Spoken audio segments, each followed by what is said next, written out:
పరమశివ తత్వమునందు నటరాజతత్వము అంత గొప్పదై ఉంటుంది. నటరాజతత్వంలో ఒక చేతిలో ఢమరుకం పట్టుకుంటాడు, ఒక చేతిలో అగ్నిహోత్రం పట్టుకుంటాడు. మధ్యలో ముఖం చిరునవ్వుతో ఉంటుంది. అది త్రిమూర్త్యాత్మకమైనటువంటి స్వరూపం. ఢమరుకం శబ్దానికి ప్రతీక, అది సృష్టికి ప్రతీక.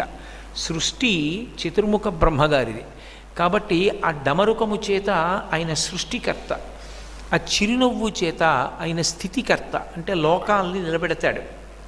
అగ్నిహోత్రాన్ని చేతిలో పట్టుకున్న కారణం చేత లయకర్త, ఆయనే అన్నిటినీ తనలోకి తీసుకుంటాడు.